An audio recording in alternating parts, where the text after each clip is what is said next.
Sierra, the founder of Good Juju. Welcome to Mindful Business Podcast, weekly discussions about mindfulness, entrepreneurship, and Web3. This live Twitter space is about an hour long. It is recorded and uploaded to YouTube to be played back anytime. You can click the link in our bio to subscribe to our YouTube, where you can find previous episodes about moon rituals, mindfulness, yoga, and more. This is episode 36, What is Generative Art? Today we have a special guest, James Richard Fry. James is a generative artist among many other skills and talents that he possesses. He was one of the first people I connected with in the Web3 space, and has done many interesting and cool things. I am also joined by my lovely co-host, Abby, the creator of Elevate, as usual, who I will now pass the mic to so she can say hello, and then we'll dive in with James. Hey friends, happy Wednesday, happy May. I'm really excited to sit down and dig in and get to know our guest tonight. And really excited that we're bringing the conversation, that we're continuing rather the conversation on these kinds of subjects. So I'm doing great. I hope you're doing well. And yeah, let's get started. James, I am so happy to have you. I feel like things have really come full circle. As I said, you are a man of many skills and many talents, so I will leave it to you to introduce yourself. For anyone who doesn't know you in the space, tell us a bit briefly about your Web3 journey and kind of what brought you ultimately to generative art. First off, thanks for inviting me. It's really just so fun to be in any space that you're in, Sierra, and I know we've known each other for at least a year, if not longer, which is like 15 years in Web3 time. So it's good to be able to come in and connect. Yeah, a little bit about me. In my Web2 life, I ran a marketing agency where we did a lot of like design, digital marketing, web development, all of which have carried over really well into Web3. And in my Web3 life, which is just ongoing in a lot of ways, I run social media over at Floor and have a lot of fun with that team. They're building some really great stuff. And I've been doing this thing on the side where I've just been exploring and kind of like rediscovering my own creativity in this space. And yeah, that's like the super brief version, but I think Web3 has given me kind of the excitement to like tap into creativity that maybe had like faded away or had grown tired inside of me. And a lot of that has kind of been reborn in really fun ways. I feel that. I feel that 100%. I've talked about Midjourney a lot on here, which is, I guess, the generative art form that I'm most familiar with. I am not going to tax you with the with having to explain what generative art is. So I'm going to quickly just give our listeners a quick description, and then I want you as a generative artist to kind of give me your own personal definition in terms of what it means to you. So for anyone who's unfamiliar with generative art, essentially it's just a type of art that's created using technology and computers. Maybe it's made using algorithms or computer programs, and different technology to use systematic processes to make art. Typically, generative art, the outputs are very dynamic and very random and very unpredictable, and that makes it really fun. It can take a lot of forms in NFTs. A lot of us are used to seeing generative art maybe in the form of PFPs, digital art, things like that. It does differ a bit from traditional art forms, and it's kind of this process of just like ongoing exploration and experimentation. But technology is obviously a huge part of it. The use of computers and programming languages has allowed generative art to really develop at a wide scale in this last few years. So James, I would love for you to tell us about, just the role of technology in generative art and how it's enabled you as an artist to create new and innovative art. And then I'll pass it back to Abby, who has a bit of a different perspective and experience with generative art. Yeah, it's really fun. Generative art has history back as far as the 60s, kind of the late 60s, which was something that I didn't know when I first started playing with creating generative art. I didn't realize it was like, oh no, it's decades old. It's been around for a long time.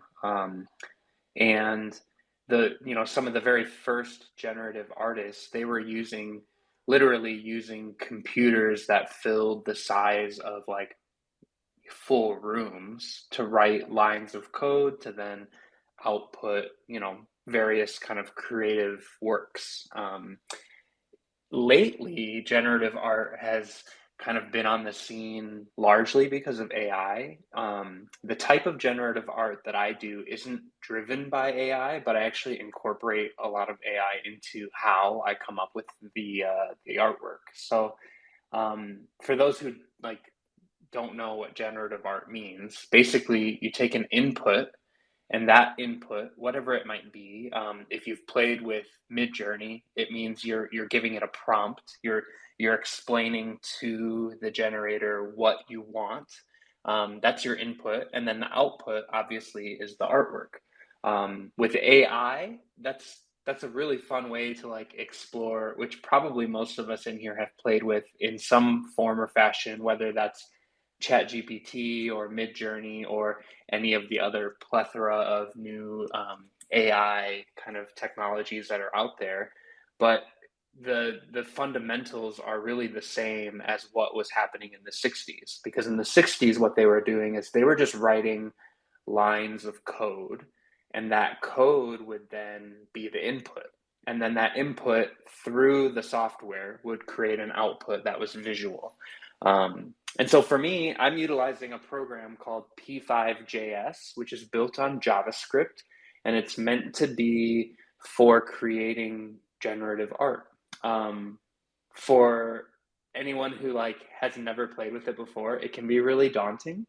But what I've done is basically, I don't want to go on a monologue too much, but like ChatGPT, when you ask it to be a teacher and you actually like define, this is the role I want you to play. I want you to be the teacher or the tutor, and I want you to help me learn how to do something, whatever that might be. It's actually a really great teacher. One, because it's infinitely patient. It doesn't get annoyed if you don't get it. You can ask all the quote unquote dumb questions, and it will kindly answer them for you. And not just that though, like if you had to pay a tutor to be around 24/7 and answer all your questions, like that'd be really inaccessible. ChatGPT is there, so you don't have to have it on all the time, but when you get stuck, you can utilize it. And so I have a background in JavaScript, from my web development days. I understand it at a very basic level, but I'm no expert. And so when I would run into lines of code that maybe were producing an error, or maybe the output wasn't quite what I had in my head, I would ask ChatGPT as simple as, hey, I wanted it to be a circle and it's coming out as an oval. Can you help me understand why and walk me through the steps of how to fix it? Instead of just saying, will you fix this for me? Like asking it to help you learn how to fix it, really felt like that scene from The Matrix where Neo is downloading like the ability to learn kung fu and to fly a helicopter.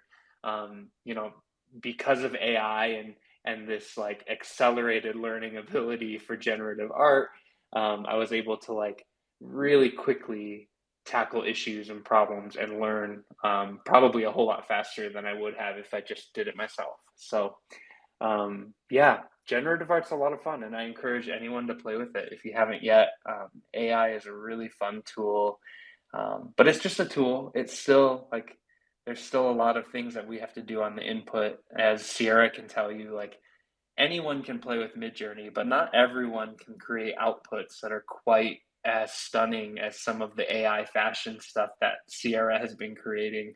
If you don't follow her, please do. I think voting is still live for the contest that you're into, but the work is incredible. It's like it looks so good and so surreal, and at the same time, like I could never do that because I don't know how to write a prompt that fits in the fashion world quite like Sierra does. So yeah, that's kind of my spiel, I guess, on generative art. I have the biggest dorky smile on. I am loving this conversation. And also, I'm just loving seeing you like evolve in the Web3 space. I have seen you just learn from so many experiences and wow, it just amazes me how you keep going and just have energy to persevere. Bless you. I share that same trait. But yes, voting is still open for AI Fashion Week. Thank you for mentioning that. I'm a big fan of Midjourney and use it all the time. Oh my goodness, you mentioned so many incredible things, and we're going to really get into the nuts and bolts, so to say, of your project. I do want to mention that we're going to be giving away an NFT from this project. And we have a pin tweet up at the top. All you have to do is retweet the pin tweet and just be in this space, this live space, when we announce the winner. It's not going to be all night, y'all. These spaces are only an hour long, so it's another 45 minutes. If you can bear with us for the next 45 minutes, you might be able to win this NFT. Okay, so I want to pass the mic over to Abby. What are you feeling based on James' description of generative art? And tell me about kind of your own dabblings with different text to image generators and even the artwork that was created for your Elevate collection. I just want to say I love this conversation so much, and I'm blown away to know that this started as far back as the 60s. James, it's really great to listen to you speak, really just so eloquently about something that you're clearly really passionate about. And it's also interesting that it seems that there are just really so many different styles of generative art. So we kind of have these different ideas coming into the conversation. But to know that, yeah, there's kind of this whole world, right? And not just these facets we're so hyper focused on with AI. Wanted to say also that I love your use of AI as a teacher, working together with AI, to learn rather than, as you said, having it just do it for you. Really learning and expanding and enhancing, that passion that you already have. I think that's really cool. And yeah, I have only dabbled with some of the AI generative art, and I agree with you, James, when you say you have some skills, Sierra. It's so cool and so beautiful to see what you've created on Midjourney. And it's not easy to create something so beautiful that looks so surreal yet so realistic. And so absolutely agree with you on that. And yes, when I first thought of generative art, what first came to mind was my own project Elevate, where I worked with an amazing developer and an amazing artist. And to me, I think of code, as you said, James, kind of an earlier form of generative art, but you know in my project an artist drew like 160 individual traits, right? And then the developer wrote lines of code to match up with those traits, and then when people minted it would generate randomly, right, a mashup of those certain traits. And so that's what my first thought was. And then of course I'm obsessed with the artwork and find it to be just a therapeutic tool, right? Some of the AI generative things that you can do. And yeah, I was turned on to the Chat GPT and some of the other neat tools out there, really through conversations with Sierra.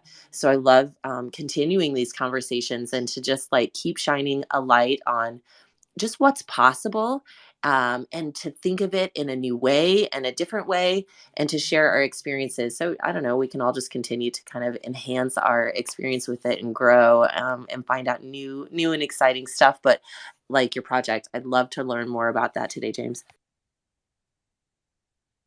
Yeah, absolutely. I think, and I don't know if there's like any specific topics we want to jump into, like around the project or anything else, but I wanted to say, like, I think generative art can feel really daunting if you don't know code, if you don't know like how to execute.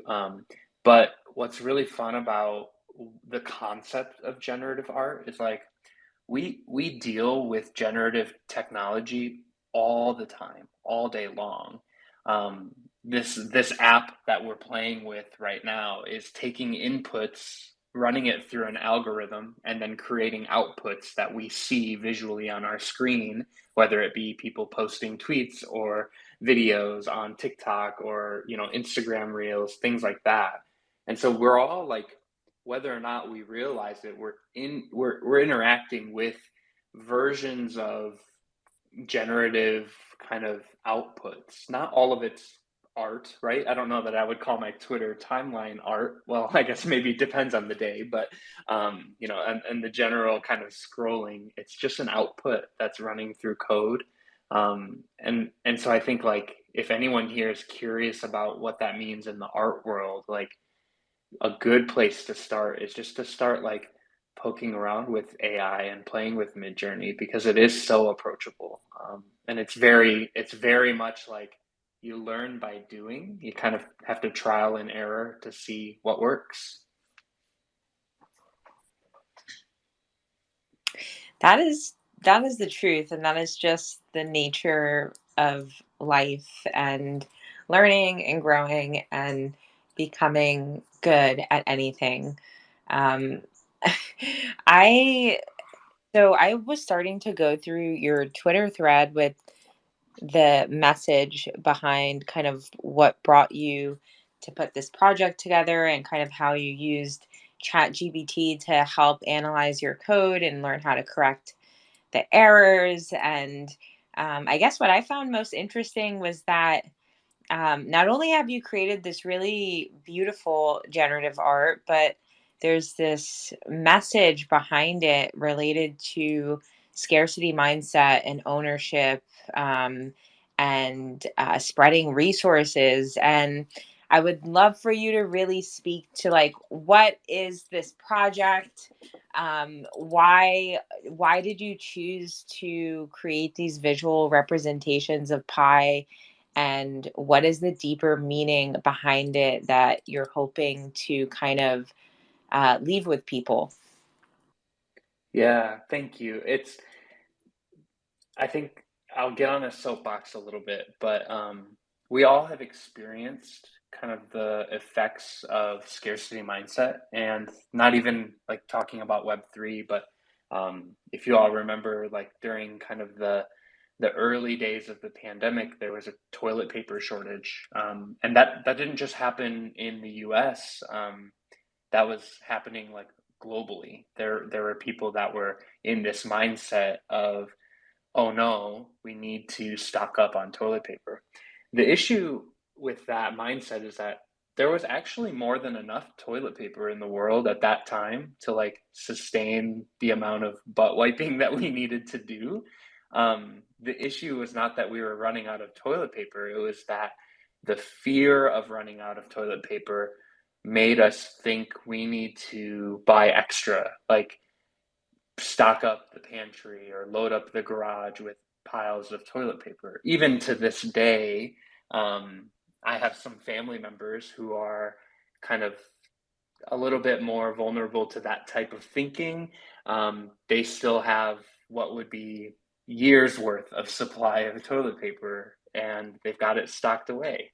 Um, in scarcity mindset, what happens is we're told, and a lot of this comes from like the effects of capitalism and the effects of like what it looks like to try to make an economic difference in your family. A lot of these things can kind of fuel scarcity mindset where we look at what resources are there and we say, okay, there might be enough, but it doesn't look like there's enough for me to have as much as I want, so I'm going to make sure I hoard what I have.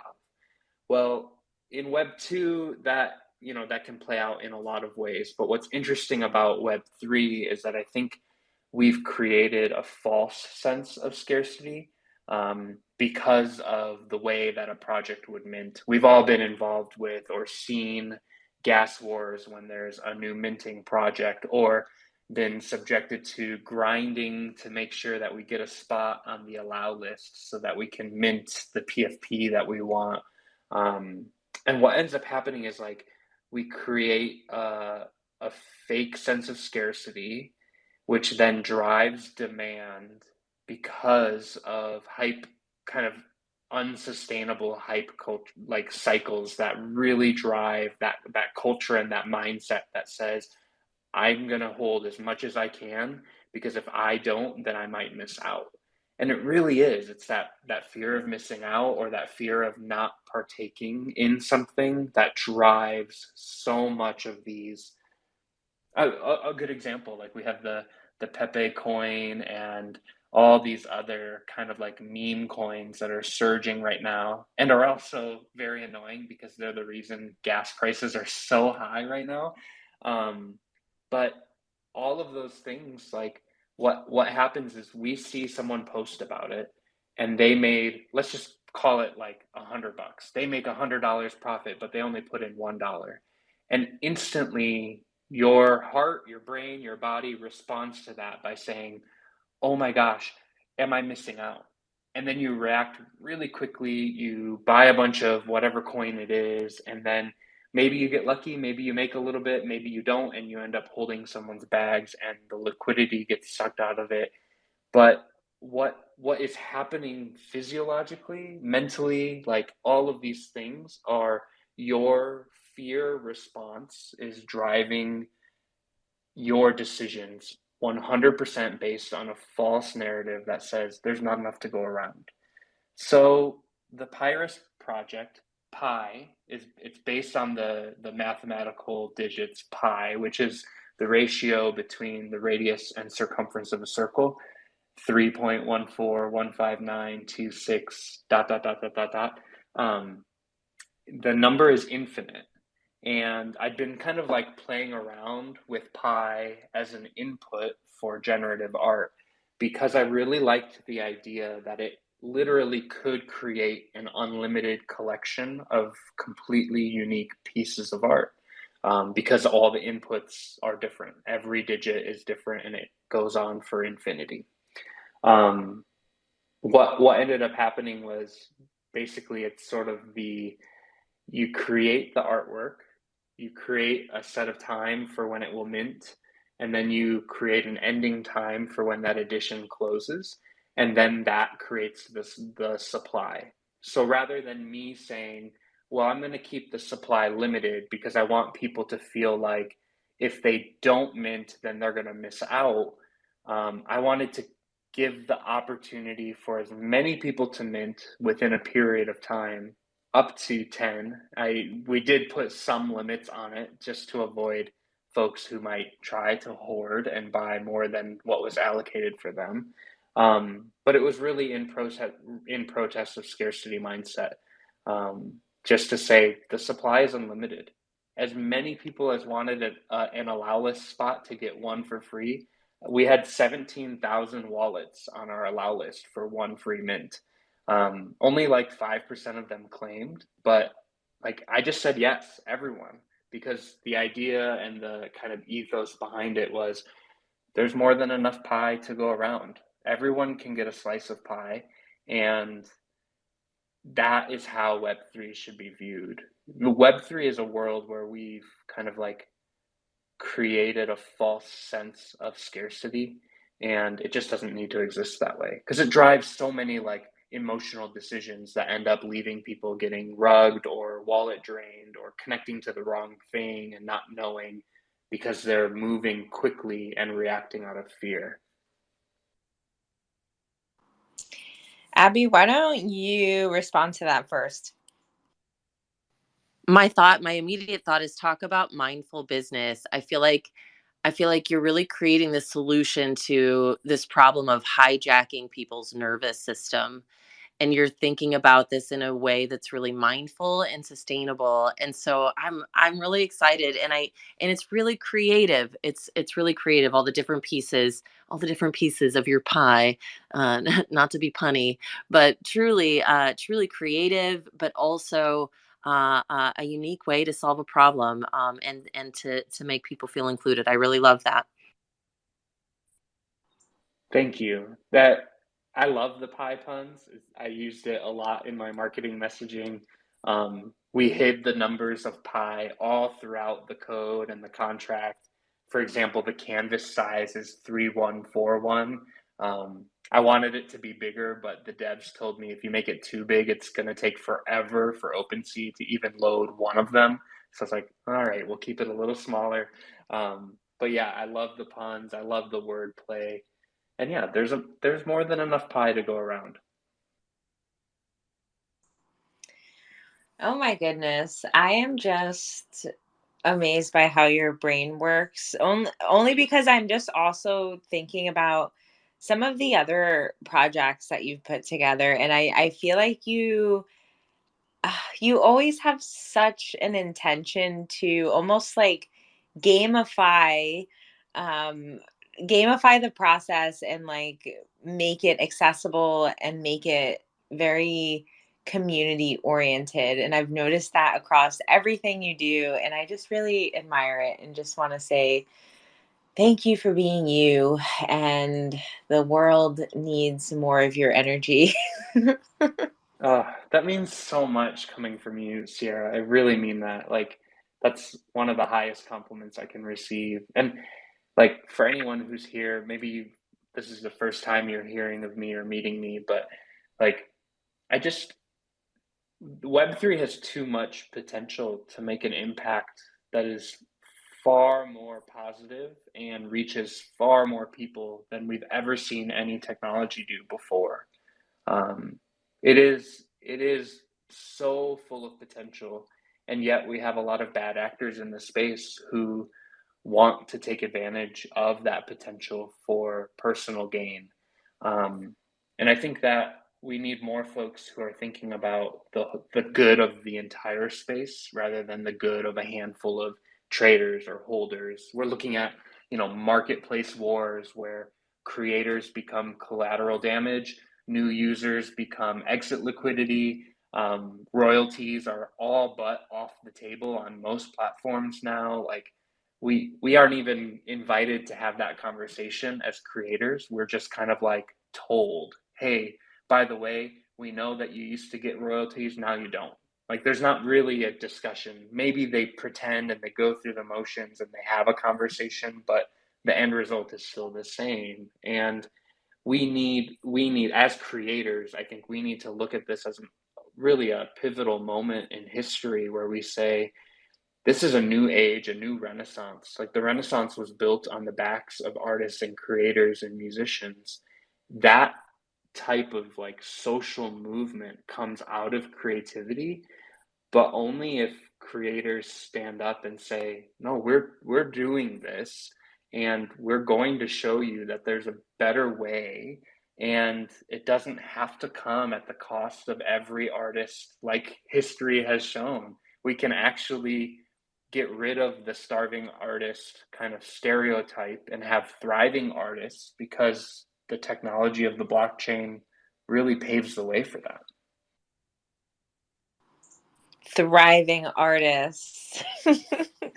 Yes, more thriving artists. I love that. I mean, a lot of people seem to be interested in your new project. Is that a surprise to you? It's not really a surprise to me, but I'm curious, like, where did this momentum come from? Was it from your existing following? Did you kind of tap into some different generative art communities? It does seem like there's a lot of kind of very natural and organic and genuine enthusiasm about what you're creating. I It's hard to answer this because I'm still wrapping my head around it. We launched about a week ago, and what's really crazy is like I didn't. If you look at my Twitter profile today, I have like a little over 18,000 followers. When I started talking about this project, I had just over 5,000. Um, I don't know why. And a lot of people have asked me, like, oh, give me your marketing secrets. I'm like, this wasn't marketing. It was like catching lightning in a bottle. Like, one in a million chance is how it feels to me. I'm sure maybe others might break it down and say, no, it's not quite that lucky. You did some work and you put things into place. But I had Debbie Soon from Hug who reached out to me and said, hey, we love your art. We love the message behind it. We want to feature you. And then they put me up on a space. They included me in their newsletter. I had Zen Academy reach out and they featured me as their Zen Daily Artist Spotlight for one of their spaces. And then I think a lot of it just kind of caught fire. I ran a few like retweet this to get a spot on the allow list. We ran some of those and those were pretty successful, but like the growth just kind of exponentially happened. I will say the mint itself did not go all that smoothly. We had a few bumps in the road where some folks were experiencing failed transactions because of an error in the way the contract was estimating gas. And so, right out of the gates, I was like, well, this sucks and it's going to eat up like 70% of the profit, but we have to give refunds to people for failed transactions. And at that point, only about 2,000 had minted. And so I was sort of looking at it as like, well, it's a wash. We put this art out there.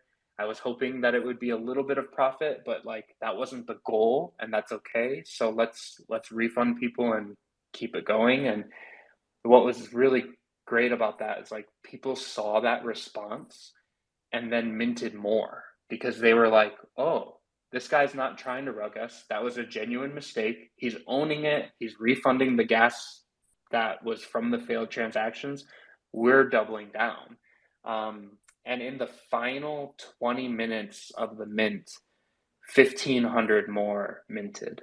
Like it was the craziest. Like the final 5 minutes, even like it was just such a crazy experience to see like people started to see it and get excited about it and wanted to be a part of it. Um, so yeah, it's fun. I still can't explain the growth and the excitement, but I'm really grateful, and I still am in disbelief a little bit, but so happy that like people resonated with the message and genuinely enjoyed the art. Some folks, maybe they bought it for the potential to flip and just be speculative, but it feels like most of the collectors bought because they like the vision of it. I just want to jump in and say, well done. That's really exciting to see and exciting to feel that wave kind of catch so organically, and it feels like, as you said back in the day, which feels like 15 years ago, but a year ago, year and a half ago, what kind of we were all excited about and had that spark. Your project really feels like it's had that organic spark and growth and excitement, that's really got everyone kind of turned on in the space. And so really well done. And it sounds like you kind of have that trifecta of your values really shining through. Certainly tech errors are going to go wrong. Things are going to go fucky sometimes when it comes to mint, but it's really all in how you handle it. And so you handled it well. You've got those great values, and really just somehow catching that buzz at the right time, right place, all came together. And so congratulations on that. And it's really exciting to hear you talk about it. I'm glad you're here sharing your story with us. Thank you, friend. That means a lot. And like I'll say this for anyone who's ever like thinking about launching a collection, a lot of it has to do with luck because there was a moment where we almost delayed the launch to be this week.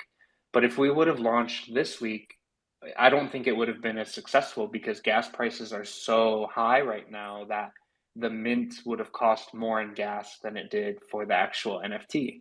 And so a lot of it is like you can only control so many variables, and there are so many things that are outside of your control that you just kind of cross your fingers, like hold your breath and see what happens. That is the truth. I am really excited to give away one of these NFTs. it sounds like, yeah, it sounds like they're really special. And if someone didn't have a chance to mint, this could be a nice opportunity for someone to add one to their collection. You were generous enough to gift me one that was really beautiful, that I will post and share, that kind of like almost resembled the lotus flower symbol associated with the solar plexus chakra. It was really, really incredibly beautiful. And to think that it was just the process, I don't want to say the process of like random code, because I almost feel like that like overly simplifies what's happening. But I guess in the simplest terms, I guess that kind of is what's happening. No, it is. Yeah, it very much is. The code is written, and you just like every mint would trigger because it was all on chain, so everything was happening on the blockchain. So when you minted, the code would run and the artwork would be created in that moment. So like no one had ever seen those pieces before. Whereas like a PFP collection, like Dead Fellas, for example, I know Sierra, you have a Dead Fella, I have a Dead Fella, um, but those were all like they're randomly generated with all the various traits. But I know that Psych and the team, before they launched, they went through every single one just to make sure like nothing turned out weird or not how it was supposed to.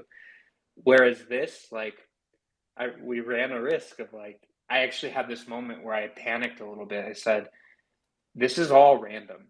Like, I don't think it's possible, but I guess in theory, a hate symbol could show up in one of the art pieces just by the way the lines move.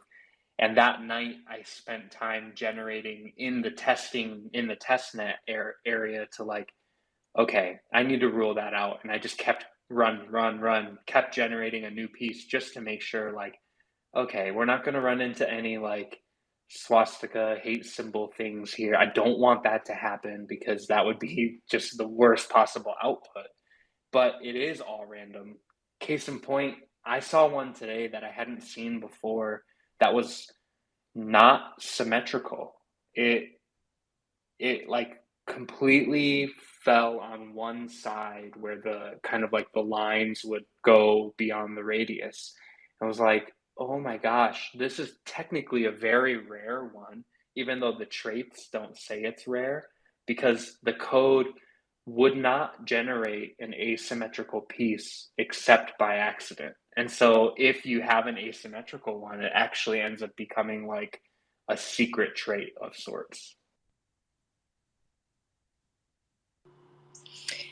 Ooh, secret traits. That's so fun. It's almost like they're perfectly imperfect. Um, James, like, I don't know. I have to say this, like, you have been grinding and hustling, and you have put so much out there, and you have given so much to the NFT community. Like, I, I'm I'm sure there are people in this space and this is their first encounter with you, but many, many, many of us have had many encounters with you. Um, I have to ask, like, from the perspective of an entrepreneur and from the perspective of someone who's in Web3, um, like we all take L's. Like we all make stuff that people don't buy, or we put out a collection and somebody floors it and destroys floor price, or someone doesn't like the art. It's like whatever. We're never going to make everyone happy. It's too expensive for someone, whatever. And it's I just have to ask, like, from all of the experiences that have built up to this point, everything from the waffles, like everything leading up to this point, like, how is that? What have you gained from those experiences? And, you know, what have you taken from that and brought into this project? Oh, well, first off, it's actually really nice to hear someone who has known me for that long to like say that out loud. Um, because I have gotten a few messages that are like, where did you come from? Like this overnight success. I'm like, oh, this was anything but overnight. Like this took a whole lot of time. Yeah, it's a hard question to answer because I don't want to come off as if like all of a sudden I discovered the secret sauce. And I think a lot of folks who maybe like pretend to have discovered secret sauce are kind of just blowing smoke because it's not that simple. Like it's not something that can just be like broken down into a follow these 3 steps and you'll have a successful project. But there are a lot of things that I've learned along the way that have helped me to like in the same way that I'm creating generative art, right? Like I learned a lot along the way, and the first outputs that I created look nothing like what the final outputs ended up becoming because I learned as I was doing it. And I think in a lot of ways, my Web3 journey has been that too. It's like, yeah, we had the Waffle House thing. For those who don't know, um, I was, it was just a fun kind of like meme collection following a project that had minted the storefront pictures of every Olive Garden in the US. And I said, well, let's do it with Waffle House. And then I want to pitch to Waffle House this plan to say, like, hey, let me be your Web3 execution. I have an idea. Let's do this. Um, they responded with a cease and desist letter, so it didn't go very well. But along that journey, I learned so much because Web3 is like, it's impossible to learn everything because it's still evolving and it's still developing. Um, yeah, that's a rambly way to answer and not really give an answer. But if I had to distill it down to one thing, be persistent and keep going. Um, it's cliche to say we're early. Um, I know it. I know it's like one of the bro culture things. Like we're early. We're all gonna make it. I don't think we're all gonna make it actually, unless things really change in this space. I think we're all gonna try to make it, but a lot of folks aren't because we're being kind of siphoned into these different holes where we're not given the same access to things as other folks are. But consistency and showing up every day and continuing to innovate and be creative and just being curious about what the technology can do, that feels like if anyone needs advice, like that's my answer. Be curious, keep going, keep at it. Don't be afraid to fail because you're going to. I failed a lot, and um, I will fail more in the future. Like it's just kind of part of what it is to create in this space. So Be persistent, be courageous. I That's so well said, and I love now knowing a little bit more about your background and how persistent you have been. And I think, there's no great success without some missteps or times where we've fallen or made mistakes along the way. So to hear you, speak so openly about your process and that you're so transparent about the whole journey is just so encouraging and inspiring. And absolutely, I think that's the secret sauce: is be persistent, be courageous. So beautifully said, and really really cool to hear your journey again. thank you, friend. That means a lot. It really does. Are you even in Web3 if you don't get a cease and desist? I I still have it. I think I'm gonna frame it. It still hurts a little bit, so I'm not ready yet, but someday I think it should hang on a wall somewhere. Oh my goodness. That gave me a good laugh. I can't say I'm surprised. It was such a good idea, though. They're going to look back and they're going to wish they indulged. My goodness. No, I really feel like I'm so happy to have James because I feel like James' journey is really a testimony to the fact that as he said, like a lot of what people perceive to be an overnight success, or you just came out of nowhere, is often like that's not the case. And there's a lot of things behind the scene and a lot of journeys that people take for them to get where they are. So I just feel really excited and really happy for you because I've seen that journey firsthand. I know how hard you've worked as someone who's also a project founder. Like I know the struggles, and I know you've dealt with them on a larger scale, having collections with many more holders. So I'm genuinely excited. But I do feel though, as you mentioned, and as Abby mentioned, this kind of trifecta, and almost, and as you said, it was like just the perfect moment. It was this entourage effect of all the right things. And I feel right now with generative art that's happening for a lot of us because generative art, at least these new use cases, some of the kinds that we all as a community have been exploring collectively, are new to humanity, and there's a lot of interest and excitement and enthusiasm and speculation and historical value associated with what's being done. And while a lot of us, by the time we got into NFTs, we weren't really early to PFPs or even shit coins or meme coins at this point. But with generative art, and I mean, people are becoming world renowned artists for making art with Midjourney, or making generative art in general. So I do feel like for anyone who's listening, who's a generative artist and is putting stuff out there and is seeing like, whoa, my generative art is like so much better received than anything else I've done. Does that mean everything else I've done is shitty? It's like, no, that's not the case. But like, as we all have kind of mentioned here, generative art is having a moment right now, and a lot can happen for you if you capitalize on the moment. Obviously, you have to be be talented as well, and you can't just put whatever out there. But timing is of the essence.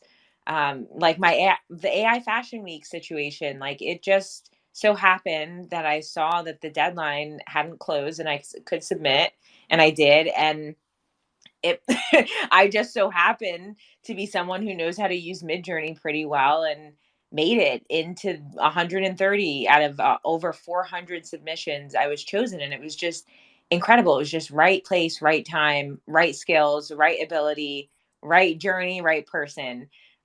So I love this, and this story is incredibly inspiring.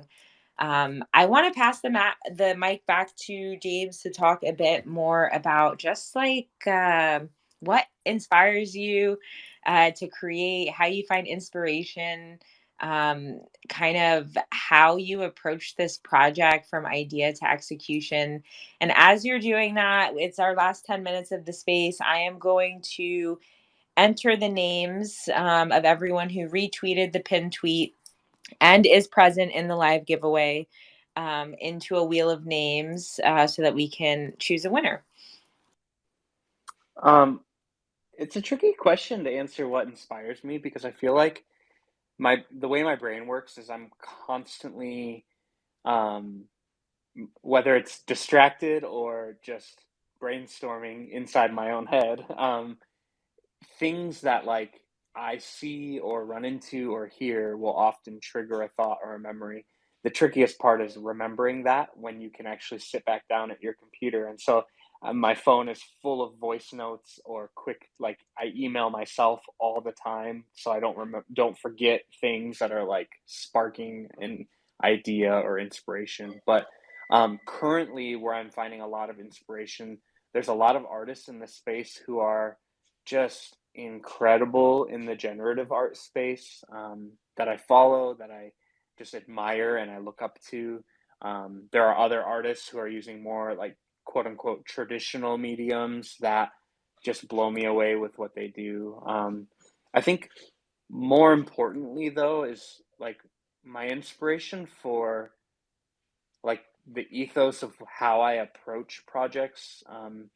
And and it feels weird to even say it that way because I don't want it to come off as like, oh, James thinks he's better than other people. Like it's not that, but it's I I think I'm inspired by seeing how many people deserve to have a chance in this space, and they deserve to have a chance as a creator or a builder or an artist.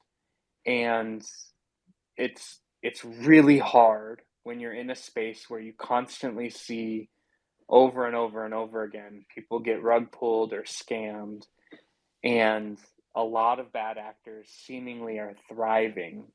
um, that inspires me because it makes me say, no, we have to do better. We have to show up tomorrow. We can't. It's really hard. The bear market turned into a bear market, turned into a bear market. Like it's been a long winter, and it will turn around. That's the nature of markets. It will turn around. We don't know when, but it will. And I think if you can keep showing up in the space with the intention of trying to make it better, that's where inspiration comes. And my hope is that a little project like this, which it had a little success and there's excitement, but at the end of the day, like it's small compared to the sea of projects out there. I hope that enough people kind of saw the vision, saw the ethos behind it, the intention behind it, and they say, oh, maybe there's something I can do that I can create that maybe would spark a new idea that would help to further this idea of creativity and thriving as an artist. So yeah, that's maybe a little bit all over the place, but for specifically for Pyrus project, I love playing around with numbers, and having a number that has infinite digits meant there was infinite possibilities. And so between colors and shapes and sizes and where it falls on the canvas and all of those things, like at the end of the day, it was driven by the potential of something that could be unlimited. And that just makes me really excited. So, ooh, it looks like you announced a winner. Nice. I'm so excited. Congratulations. Yes. Sorry, I did not mean to cut you off. And they No, were not at all.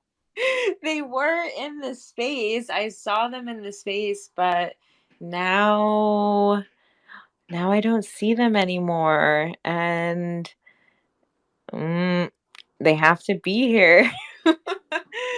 They have to be here to be the winner. Okay. Let's Oh my gosh. That's just it's such a bummer. I feel bad because like if they would have just stayed for one more minute, but the rules are the rules, I guess. The rules are the rules. Okay, I am going to redo it and I'm going to take them out of our wheel. Um, all right, let's give it another spin. And so I am doing this based on not only who's in here live, but who has retweeted the pinned tweet. Okay, so before I announce this one, let me like make sure they're here. Don't leave. If you're here right now, don't leave. Stay Let here for me 30 more seconds. let me make sure. Let me check the listeners. Yeah, okay, they are. They are here. It is Tenacious D NFT who has like the orange PFP in the listeners with the ball. Beautiful. Congratulations. So yeah, I put all the names of everyone who retweeted into a wheel of names. The I spun it a couple times. First time the person was not here. But we have a winner, and you're welcome. If you would like to come up and speak, you can, but there is no pressure at all. Feel free to request the mic if you want. But if not, congratulations and thanks for hanging out with us. Congrats, friend. I'm so excited to send one of these to you. Um, and I might even I know we I know I said it would be number 442, but I might even let them pick, like out of the few that I have. I think That's they just came up. nice. Hello, Yes. hello, Well, hello. Hello, Well, congrats to thank them. you. I'm at work, so I can't talk too long, but I wanted to say that I got connected with James via his book club. So yeah, book club's the reading. So, and then I saw the project, so I got in through that. So I'm very excited to be supporting it and pumped to win. Yeah, congratulations. Yeah, read together is really fun. Basically, if you read books, you get free NFTs. So it's the link in my profile. But I'm so glad you're here. Thank you for supporting and for being a collector. And I I think Sierra, if it's unless you have like another format, I can probably just DM them directly. That way we don't get any of the like weird bots that try to scam and steal the prizes of giveaways. that is, oh my goodness, the ridiculous things we deal with in the Web3 space. Yes, that totally works. I will reply to my giveaway tweet, just letting people know that a winner was announced. Congratulations. This is awesome. Especially considering that, the mint window has closed, and despite there at one point being an infinite number possible, there is now a finite number possible. So thanks for hanging out with us. I do want to just pass the mic back over to Abby to see if you have any closing thoughts, and then we'll let James kind of give us a rundown and do some shills before we close it out for the night. I just want to say it's been a real pleasure to sit down. You're really refreshing to talk to. It's neat to just get your point of view and your perspective and to get to know you a little bit better. Really inspiring. I love most that you seem to be driven by being a catalyst, right? That seems to inspire you.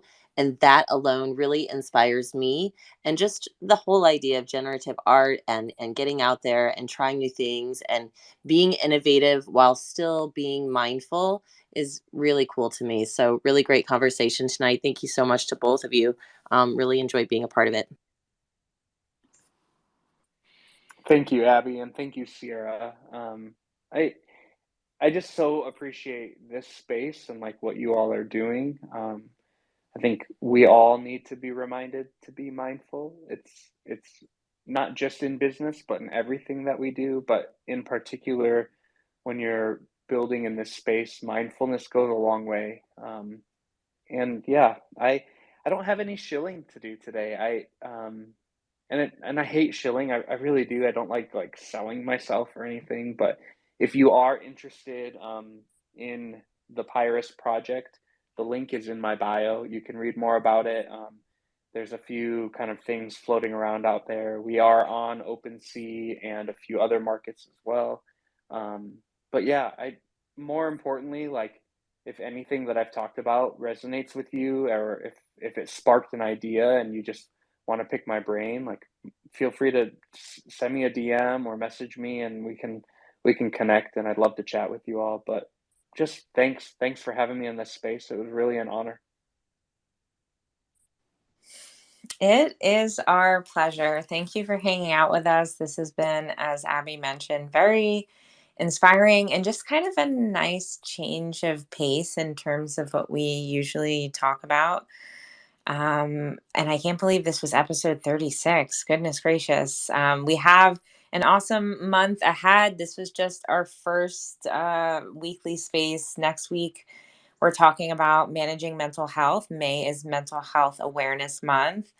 The week after that, we'll continue our Web3 onboarding series, and we'll talk a bit about selling your first NFT. So, if you're someone who's perhaps creating generative art, and you're ready to sell it as an NFT, on May 17th, we'll dive into that. And then the not the last Wednesday, but second to last Wednesday of the month, the 24th, we'll talk about medicinal cannabis, which I'm super excited about, talking about how we can safely use this powerful plant for healing. So, lots of good stuff coming up on Mindful Business. Oh, and also we've started doing Midjourney Mondays at noon on a live stream on YouTube. It is free. Anyone can join. There's community prompting. So if you want to learn how to use Midjourney with me, please hang out on YouTube with us Mondays at 12. All right, y'all. That's another one in the books. We will see you next week. Send in lots of love and good juju out. Thanks again to James for hanging with us, and congratulations again to our winner. We will see y'all next time.